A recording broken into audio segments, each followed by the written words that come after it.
Hi everyone, this is Denise with Wondubar Crafts. I have been given a challenge by Samantha Jarrad. The lovely Samantha Jarrad has challenged me with the 10 Crafty Questions Challenge, and I have accepted. So there are 10 questions that will be asked, and I am to answer them so that everyone kind of gets to know everyone on YouTube, and I think this is a wonderful way to do that. So the first question, what is your name? Well, if you've been here, and you're a subscriber, you already know my name is Denise, but my last name is Bazan. It is a very unusual name, and it was my married name. And I am the owner and creator of Wondubar Crafts, the YouTube channel and the Etsy. The second question, how did you come up with your YouTube name? Well, that's a good one. Wondubar Crafts. I'm kind of goofy sometimes. So, and those of you who have talked to me either on the phone or via message or anything like that, or that have known me for years, know that I sometimes say some silly things. You know, like my dogs, I call them Uber-Dubers. Just little cutesy names all the time. And sometimes when I think something is wonderful, I say, ooh, isn't that just Wondubar? And it kind of stuck. So when I was thinking of names, I was doing something and I happened to say Wondubar, and I was like, ooh, I like that, Wondubar Crafts. So it kind of stuck. So that's where I got my name. Question number 3. What is your favorite type of craft? That one's a hard one because I have done so many different types. I would have to say right now, it's definitely paper crafting. But I love to combine sometimes, and so because I sew a lot, fabrics, you know, those kind of textiles and paper together, it's just the best thing ever for me. Textural, it's awesome because papers come in so many textures.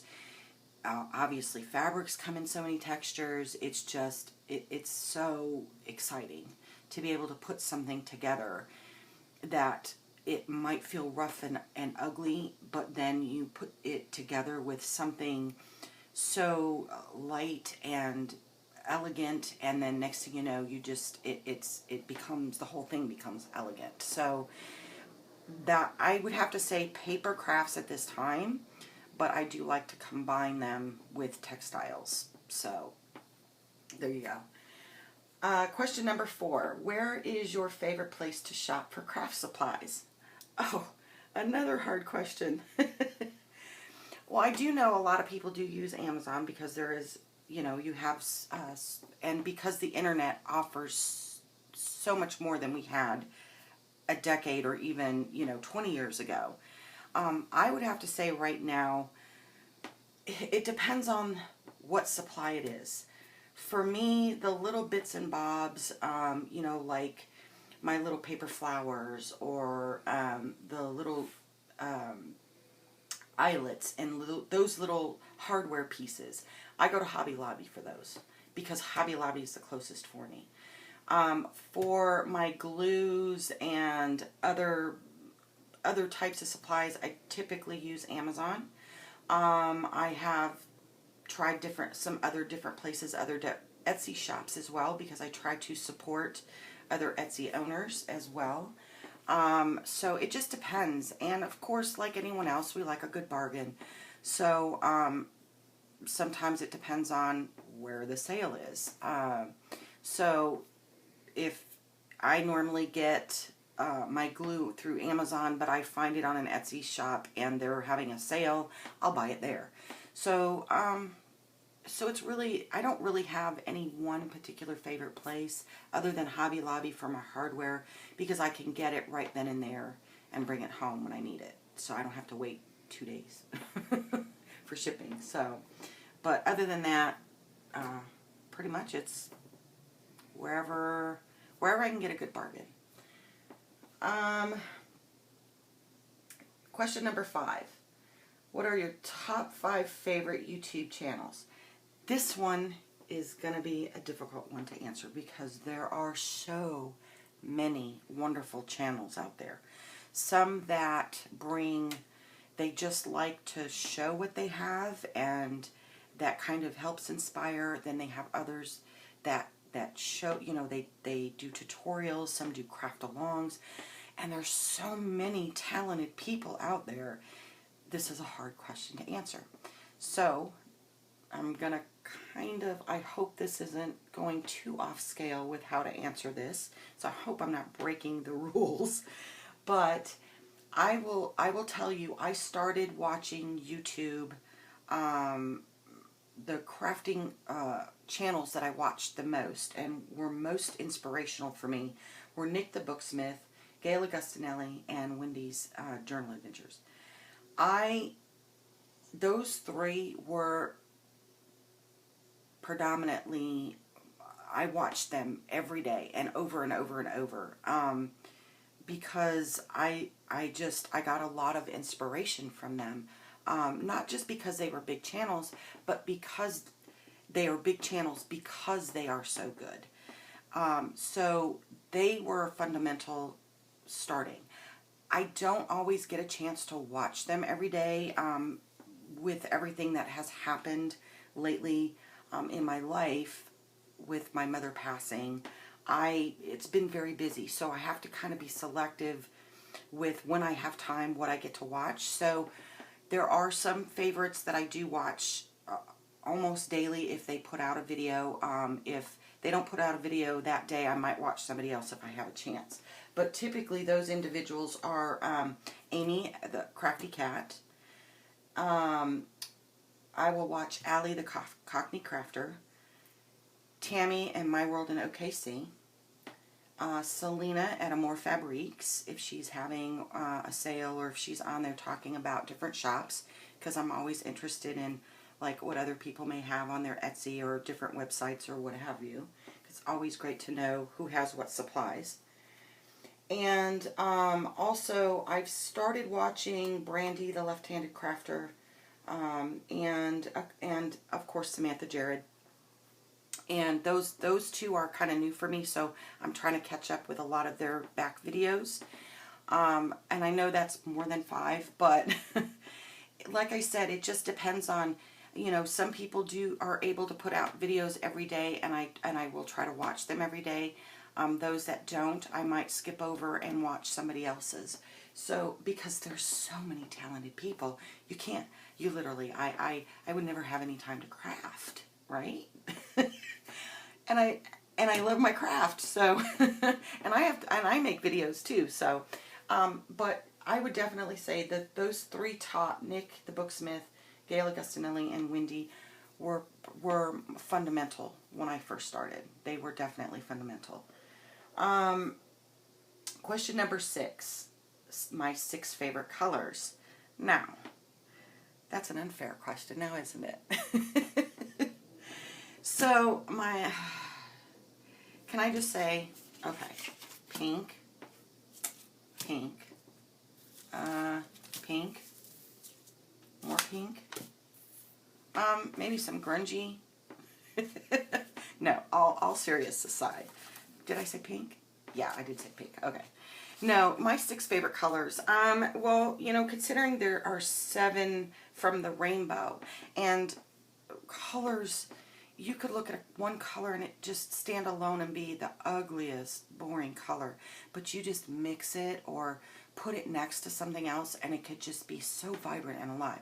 So to pick 6 favorite colors, unfair, guys, unfair. Because I love colors. Like I said, it could be the most ugly color stand alone, but put it next to something else, or just tint it, ever so slightly, and it's just beautiful.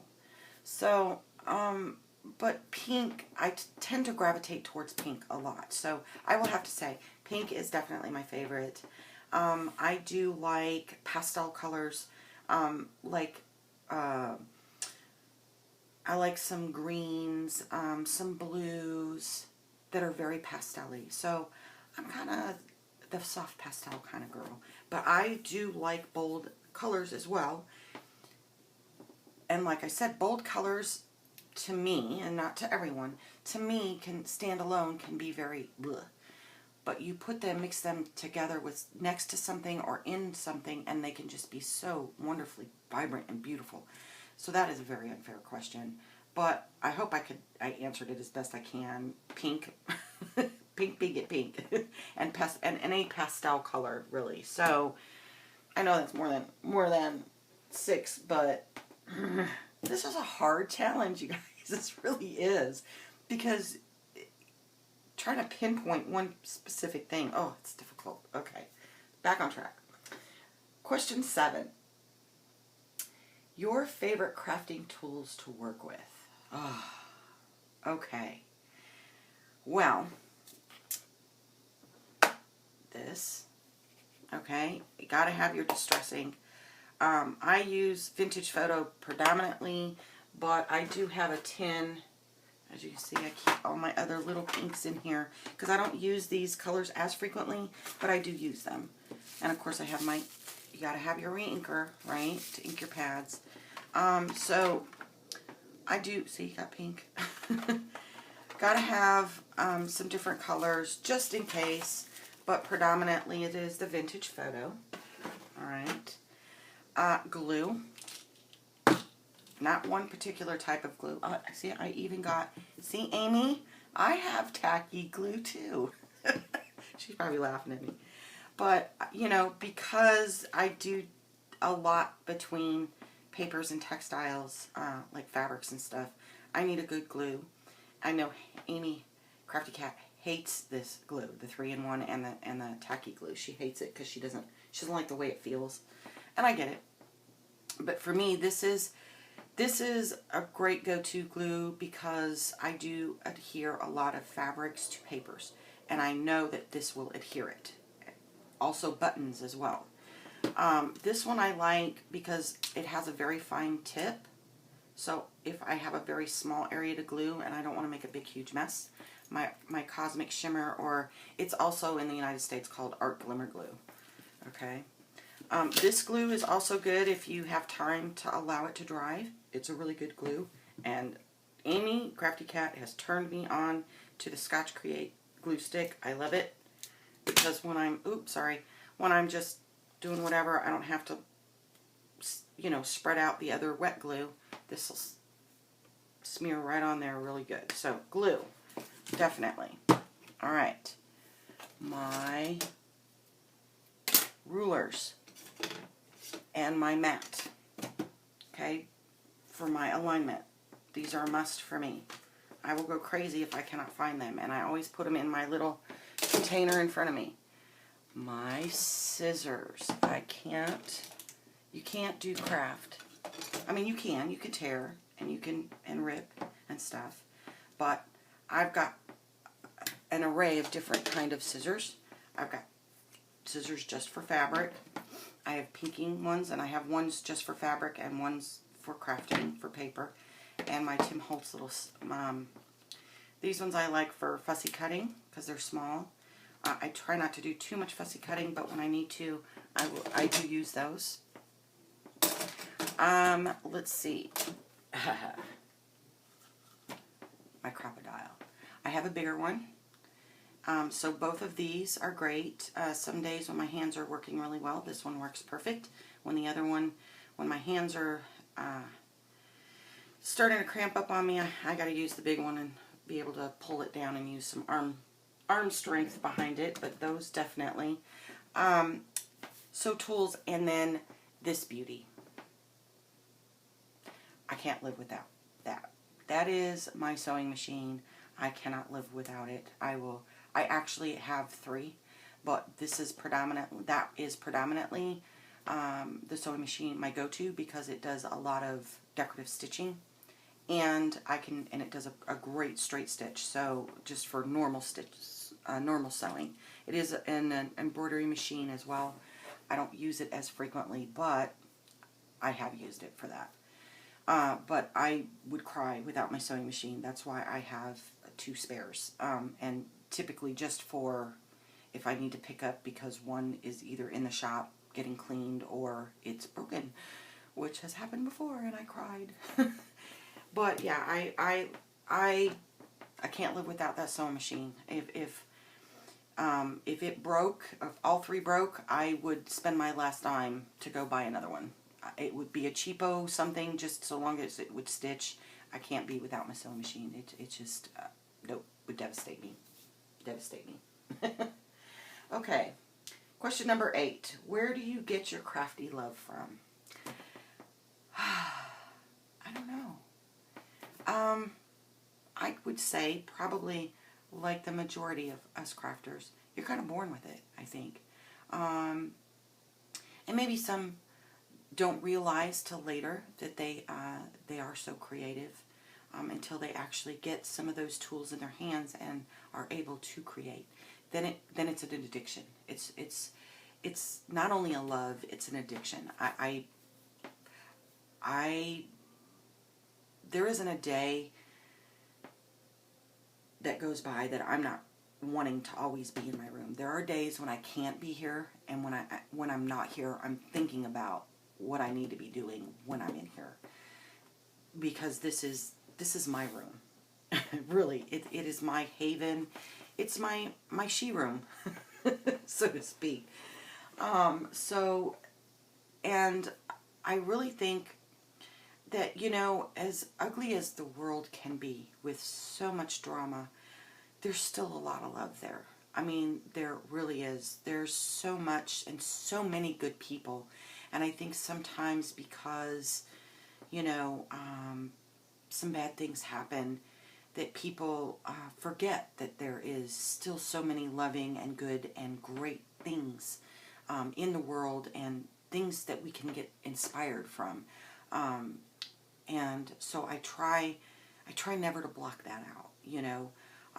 No matter what happens, might have a bad day, I try never to block that out, because there is so much beauty to be found and so much inspiration that we can get from other things, you know. And so, you know, like I said, I don't know, I just think it was something I was just born with. I think we're all born with creativity. It's just we got to find it and just grab a hold of it and run with it. So, did I skip anything? No, okay. Question number 9. When did you start crafting? Oh, since I can remember. I remember sewing was like my number 1 love. So when I was very young, my mother used to sew, and she would never let me use the sewing machine because she was afraid I was going to stick my fingers underneath it. Either that, or I was going to take it apart and try to figure out how it worked, because I am also one of those kind of people. I like to see how things work. So she would give me needle and thread, and she would give me her scraps, and I would literally cut Barbie doll clothes. You know, I would cut them in a shape of a shirt, and I would sew them together. And when I didn't have fabric, I was taking paper, and I remember cutting little tiny bathing suit pieces out for Barbie. So I have been doing it for a very, very long time. I can't say it was 4, 5, 3. I really don't remember the age, because I'm really that old. I'm not really old, but you know, as you get older, it's hard to remember those ages. When you were younger, you think you were like 2, 3, or 4, but it could have been younger, could have been older, whatever. But yes, so for forever, it seems like. Number 10, what has been your favorite craft so far? So far, I would have to say junk journaling. I love paper crafting. I love being able, with my junk journals, to be able to combine so many arts, right? So many textures, so many different techniques, so many different styles of mixed media. So, you know, I love it. So I would definitely say mixed media, and being able to do and incorporate it into a junk journal is my favorite craft so far. I do like to sew. I still quilt from time to time. I still create. I still, on occasion, make my own clothes. You know, I might find a dress pattern that I like, and I'll, you know, make those kind of things. And I love making junk journals. And I have started to go into the more digital aspect because paper is expensive. You know, when you're buying paper packs, and I'm not against bigger paper packs. They have some very lovely graphics, and from time to time I will buy them. But I have kind of pulled away from it because there's so many talented artists that do digital stuff, and when I buy it, I can use it over and over and over and over again. And now I've begun to create my own. I'm having a lot of fun with it, and I can just go off the deep end with it and go any way I want. So I'm really enjoying that as well. So I hope this answered some questions for you guys. If it did not, or it did not make it clear enough, please let me know in the comments block below. I am going to tag 3 individuals to do this challenge, and they are Tammy from My World in OKC, Brandy, the left-handed crafter, and Selena from Amore Fabriques. Okay, and I hope that they are up to the challenge. They're probably going to want to wring my neck. But I am going to link their channels below. And I will also, I earlier linked Samantha's channel up above, but I will also link hers below, who challenged me. And I hope you guys, I hope they're up for the challenge. I hope they put out a video. I hope you guys get to know them as well. And I also want to say a warm welcome to all my new subbies. If I haven't had a chance, if this is your first video that you've seen since you've subscribed, hello and welcome. And for any of you that have subscribed and I didn't get a chance to say hello and welcome, hello and welcome. You I'm always up for questions. I try to answer them as soon as I can. Typically within a day or two. Normally, life does happen though. So, but I try to get on there and answer any questions. Of course, if you guys have any other questions, you can also ask them through my Etsy. I am Wondubar Crafts. It's all one word. I will leave that link to my Etsy below as well. So, without any further ado, I will end this challenge, and I hope I stood the test of challengehood and got everything answered for you guys. So, with that, plenty of love, hugs, and blessings. Bye, guys.